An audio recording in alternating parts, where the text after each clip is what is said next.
O marido vai ter que ter uma postura muito mais complacente.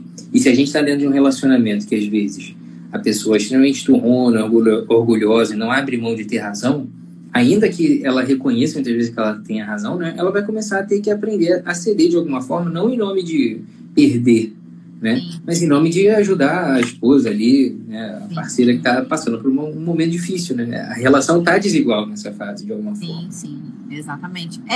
Tá desigual e é isso que você disse.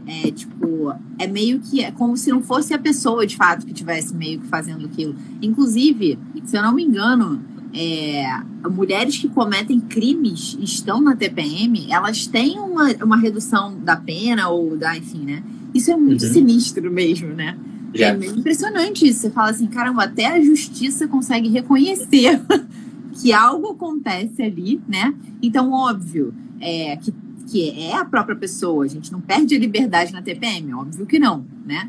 Sim. Mas que tem um fator a mais de dificuldade, certamente tem, né? E, de fato, para o homem, talvez seja muito difícil entender isso, né? Assim como quando as mulheres estão na gestação, nessa gestação agora, eu tinha um grupo com mais 3 amigas que estávamos grávidas juntas, né?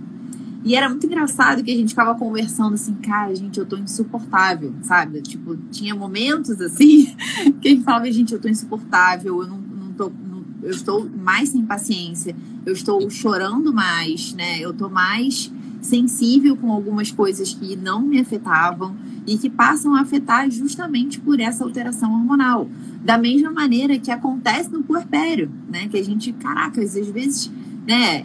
Nesse puerpério isso aconteceu muito comigo, né? Eu começava a chorar tanto de alegria quanto de tristeza, era um choro igual, assim, eu podia olhar para os meus filhos e começar, nossa, como eles são lindos, né, e daí a pessoa que convive com você fala, cara, que exagero, né, como eu tinha essa postura quando eu era jovem, não tinha TPM, falava, cara, que bobeira, né, a pessoa está se escondendo dentro de uma situação que ela é um defeito, é um problema, ou então tá meio mole, ou então tá meio, né?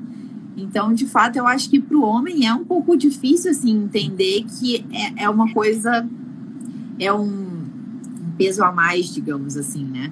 Certo, realmente. Certo.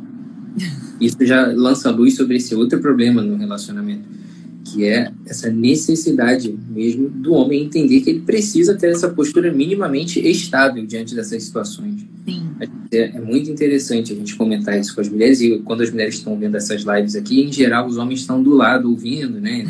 Assim, né, no pé da orelha ali alguma coisa, ou fingindo que não estão ouvindo, mas isso é muito importante, porque quando você olha para essa dinâmica, né, para essa flutuação da mulher muitas vezes, e essa vulnerabilidade, um dos sintomas, né, da síndrome pré-menstrual é o que a gente chama de labilidade emocional, que é essa vulnerabilidade, essa oscilação muito grande.